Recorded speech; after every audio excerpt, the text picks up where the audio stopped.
আসসালামু আলাইকুম। মিতা মুস্তফা স্বাগত জানাচ্ছি এনটিভির দুপুরের খবরে। ক্রাউন সিমেন্ট শিরোনাম দেখছিলেন, এবার পুরো খবর। ঢাকার দক্ষিণ সিটি কর্পোরেশনের প্রধান কার্যালয় দক্ষিণ নগর ভবনে শ্রমিক দলের দুই পক্ষের মধ্যে ধাওয়া পাল্টা ধাওয়া হয়েছে। দুপুর 12টার দিকে এই ঘটনা ঘটে। এতে উভয় পক্ষের কয়েকজন আহত হয়েছেন বলে দুপক্ষ থেকেই দাবি করা হয়েছে। প্রত্যক্ষদর্শীরা জানান, শ্রমিক দলের একটি পক্ষের নেতৃত্বে থাকা আরিফুজ্জামান প্রিন্স সিটি কর্পোরেশনের কর্মচারীদের নিয়ে নগর ভবনে যান।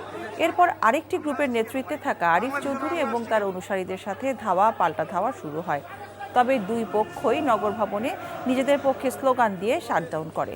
এই ঘটনায় নগর ভবন থেকে কয়েকজনকে আটক করে পুলিশ। ধাওয়া পাল্টা ধাওয়ার মধ্যে নগর ভবনের স্বাভাবিক কার্যক্রম ব্যাহত হয়। ওনাকে ধরে নিয়ে যাচ্ছেন কেন? এ বিষয়ে জানতে আমরা এখন যাচ্ছি নগর ভবনে। সেখানে আছেন আমাদের স্টাফ করেসপন্ডেন্ট নাজিবুর রহমান। নাজিব, নগর ভবনের এখনকার পরিস্থিতি কেমন দেখছেন? মিরা, নগর ভবনে ধাওয়া পাল্টা দেওয়ার ঘটনার পর কিন্তু এখন থমথমে অবস্থা বিরাজ করছে পুরো নগর ভবন জুড়েই। নগর ভবনে যে স্বাভাবিক কার্যক্রম রয়েছে সেটি কিন্তু পুরোপুরিভাবেই ব্যাহত বলা যায়। এবং সকাল থেকে এখানে দেখেছি ধাওয়া পাল্টা দেওয়ার ঘটনা ঘটেছে।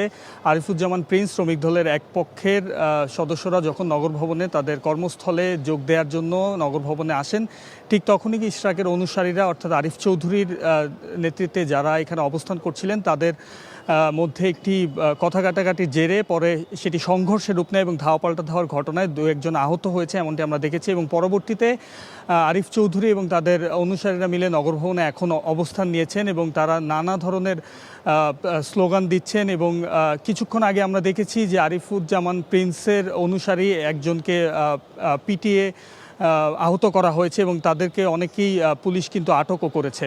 তো সব মিলিয়ে বলা যায় নগর ভবনে কিন্তু অনেকটাই থমথমে অবস্থা। এবং এই শ্রমিক দলের দুই পক্ষের যেই সংঘর্ষ বা ধাওয়া পাল্টা দেওয়ার যে ঘটনা, সেই ঘটনাটি কিন্তু নগর ভবনের স্বাভাবিক কার্যক্রমটি ব্যাহত করছে। এবং সেবা প্রত্যাশীরা যারা আসছেন তারা কিন্তু আতঙ্কে রয়েছেন, অনেকেই ভেতরে আটকা পড়েছেন এবং তারা বলছেন যে দীর্ঘ ৩০ দিন পরে নগর ভবনে স্বাভাবিক হওয়ার যেই প্রক্রিয়াটি, সেই প্রক্রিয়াটা কিন্তু আবারও থমকে যাওয়ার একটি আশঙ্কা তারা করছেন। এবং আপনাদেরকে আরও জানিয়ে রাখি যে গত কিছুদিন আগেই কিন্তু নগর ভবনের সব সেবা কার্যক্রম চালুর কথা থাকলেও প্রকৌশল বিভাগ বন্ধ করার ঘোষণা দেয় এবং প্রশাসক নিজেও অফিস করতে পারছেন না নগর ভবনে।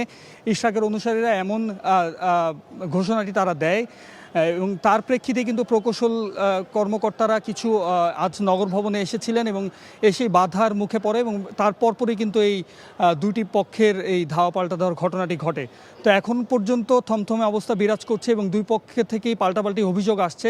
তো এইভাবেই আসলে চলছে এটি।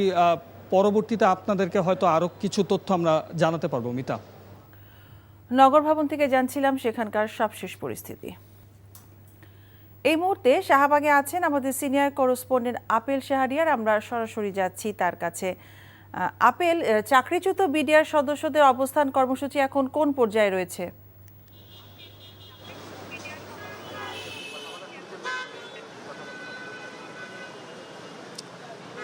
চাকরি ফিরে পাওয়ার দাবিতে বিডিআর সদস্যরা আজও রাজপথে নেমেছেন। এখন তারা শাহবাগের যে পাশে যে জাদুঘর রয়েছে, জাতীয় জাদুঘর, তার পাশে যে সামনের যে সড়কটি রয়েছে সেখানে অবস্থান নিয়ে বিক্ষোভ করছেন।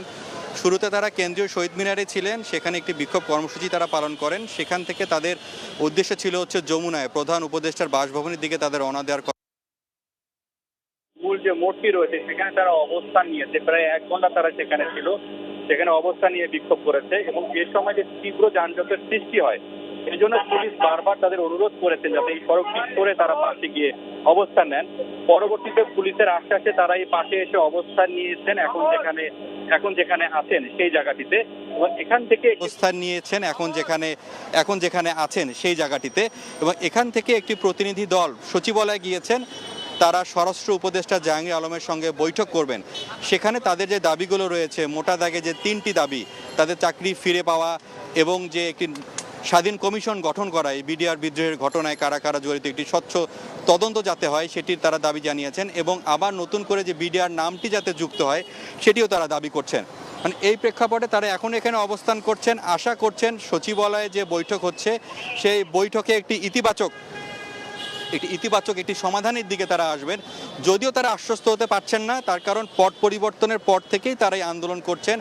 এখন পর্যন্ত উল্লেখযোগ্য কোনো ধরনের আশ্বাস তারা পাননি, এজন্য তারা আজকেও বাধ্য হয়ে রাজপথে নেমেছেন।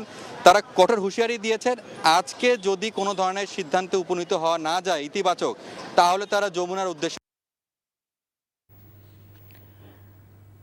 শাহবাগ থেকে জানছিলাম চাকরিচ্যুত বিডিআর সদস্যদের কর্মসূচির সবশেষ খবর। সরকার গতিশীল না হলে মানুষের নিরাপত্তা নিশ্চিত করা সম্ভব নয় বলে মন্তব্য করেছেন বিএনপির সিনিয়র যুগ্ম মহাসচিব রুহুল কবির রিজভী।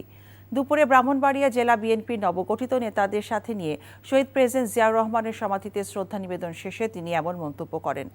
মব ভায়োলেন্স প্রসঙ্গে রিজভী বলেন, বাংলাদেশে যারা বিতর্কিত নির্বাচনের দায়িত্বে ছিলেন তাদের অবশ্যই বিচার হতে হবে, তবে সেটি মব কিংবা হেনস্থার মাধ্যমে নয়।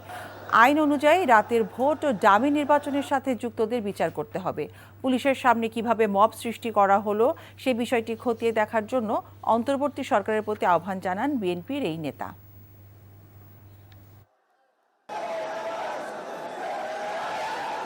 বাংলাদেশে আর কোন ধরনের মব জাস্টিস, আর কোন ধরনের বেআইনি কারো বাড়িতে আগুন দেওয়া, কারো বাড়ি ভেঙে ফেলা, কাউকে রাস্তাঘাটে অপমান করা, এই ধরনের ঘৃণ্য কাজের যাতে পুনরাবৃত্তি না হয় সেইটা এই সরকারকে লক্ষ্য রাখতে হবে।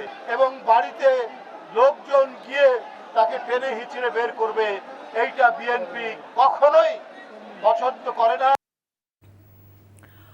কোনো ধরনের মব সৃষ্টিকারীদের প্রশ্রয় দেওয়া হবে না উল্লেখ করে এসব ঘটনায় মামলা করে দোষীদের আইনের আওতায় আনা হবে বলে জানিয়েছেন DMP commissioner Sheikh Mohammad Sajjad Ali. DMP সদর দপ্তরে এক অনুষ্ঠান শেষে সাংবাদিকদের প্রশ্নের জবাবে তিনি এসব কথা বলেন। মব নিয়ন্ত্রণে কোনো পুলিশ সদস্যের গাফিলতি পাওয়া গেলে তাদের বিরুদ্ধে কঠোর ব্যবস্থা নেওয়া হবে বলেও হুঁশিয়ার করে দেন কমিশনার। সাবেক প্রধান নির্বাচন কমিশনারের বাড়িতে মব সৃষ্টির ঘটনায় মামলা করে একজনকে গ্রেফতার করা হয়েছে, আর দাবি আদায়ে কোনোভাবেই সড়ক অবরোধ করা যাবে না বলেও জানান সাজ্জাদ আলী। মহানগরীতে সড়ক অবরোধ করে কেউ যেন জনভোগান্তি সৃষ্টি করতে না পারে সেজন্য বিভিন্ন রাজনৈতিক দলের প্রতিনিধিদের সাথে আলোচনা করা হবে বলেও জানান তিনি। এই ঘটনায় একজন অ্যারেস্ট আছে এবং আমরা একটা মামলাও নিচ্ছি যাতে এই ধরনের ঘটনা না ঘটে। আমরা মব জাস্টিস অ্যালাউ করতেছি না। এই ধরনের কাজ রাত্রি কারোর বাড়িতে আসামি আসে বলার কথা বলে যায় তার বাড়িতে হানা দেওয়া, তার দরজা ভাঙা বা কিছু করা, এই ধরনের আমরা মোটেই গ্রহণ করতেছি না। মার্কিন টেল ব্যাংক অর্থনীতির খবর। জাতীয় অর্থনৈতিক পরিষদের নির্বাহী কমিটি একনেক সভায় ৮,৯৭৪ কোটি ২৮ লাখ টাকা ব্যয়ে ১৭টি উন্নয়ন প্রকল্পের অনুমোদন দেওয়া হয়েছে। সকালে রাজধানী শেরেবাংলা নগরে এনইসি সম্মেলন কক্ষে একনেক চেয়ারপারসন ডক্টর মোহাম্মদ ইউনুস সভায় সভাপতিত্ব করে এসব প্রকল্পের অনুমোদন দেন। সভায় জানানো হয়, অনুমোদিত প্রকল্পগুলোর মধ্যে সরকারি অর্থায়ন ৩,১৮০ কোটি ৩৪ লাখ টাকা, প্রকল্প ঋণ ৫,৫৬৩ কোটি ৪৩ লাখ এবং সংশ্লিষ্ট সংস্থার নিজস্ব অর্থায়ন ২৩০ কোটি ৫১ লাখ টাকা। প্রকল্পগুলোর মধ্যে স্থানীয় সরকার মন্ত্রণালয়ের অধীনে উপজেলা কমপ্লেক্স সম্প্রসারণ, বাস্তুচ্যুত রোহিঙ্গা জনগোষ্ঠী এবং স্থানীয় জনসমাজের জীবনমান উন্নয়ন প্রকল্প। এছাড়া স্বরাষ্ট্র মন্ত্রণালয়ের অধীনে ৭টি বিভাগীয় শহরে ২০০ শয্যা বিশিষ্ট মাদকাসক্তি নিরাময় কেন্দ্র নির্মাণের প্রকল্প অনুমোদন দেওয়া হয়েছে। ৫ই অগস্ট মানিকমে অ্যাভিনিউ অভিমুখে বিজয় মিছিল সহ জুলাই স্মৃতি উদযাপনে ৩৬ দিনব্যাপী অনুষ্ঠানমালা সাজিয়েছে সরকার। ১ জুলাই সকল ধর্মীয় উপাসনালয়ে শহীদদের স্মরণে দোয়া এবং প্রার্থনার আয়োজন করা হয়েছে। ওই দিন জুলাই হত্যাযজ্ঞের খুনিদের বিচারের দাবিতে গণস্বাক্ষর কর্মসূচির উদ্বোধন করা হবে, চলবে ১ আগস্ট পর্যন্ত। ১৬ জুলাই রংপুরে বেগম রোকেয়া বিশ্ববিদ্যালয়ে শহীদ আবু সাইদ স্মরণে অনুষ্ঠানে থাকছে জুলাইয়ের গান এবং ড্রোন শো প্রদর্শনী। পরদিন থাকছে সারা দেশে ১ মিনিটের প্রতীকী ইন্টারনেট ব্ল্যাকআউট এবং ঢাকার বিভিন্ন বেসরকারি বিশ্ববিদ্যালয়ে জুলাই স্মৃতি কর্মসূচি। ১৯ জুলাই শহীদদের স্মরণে সমাবেশ হবে নরসিংদী ও সাভারে। ২০ জুলাই মিরপুর ১০ নম্বর এবং বছিলায় সমাবেশ। ২৬ জুলাই সরোয়ার্দী উদ্যানে বিভিন্ন ছাত্র সংগঠনের জমায়েত। এছাড়া এদিন জুলাইয়ে প্রকাশিত বই নিয়ে বাংলা একাডেমিতে হবে বইমেলা। ৩রা আগস্ট শাহবাগ থেকে শহীদ মিনার পর্যন্ত শোভাযাত্রার আয়োজন করা হয়েছে। বাংলাদেশে প্রথমবারের মতো আনুষ্ঠানিকভাবে চালু হলো গুগলের ডিজিটাল পেমেন্ট সেবা গুগল ওয়ালেট। গ্রাহকরা সিটি ব্যাংকের মাস্টার বা ভিসা কার্ডে গুগল ওয়ালেট সংযুক্তের মাধ্যমে দ্রুত, নিরাপদ ও স্পর্শবিহীন পেমেন্ট করতে পারবেন। রাজধানীর একটি হোটেলে আয়োজিত অনুষ্ঠানে এই সেবার উদ্বোধন করেন বাংলাদেশ ব্যাংকের governor doctor Ahsan H Mansur.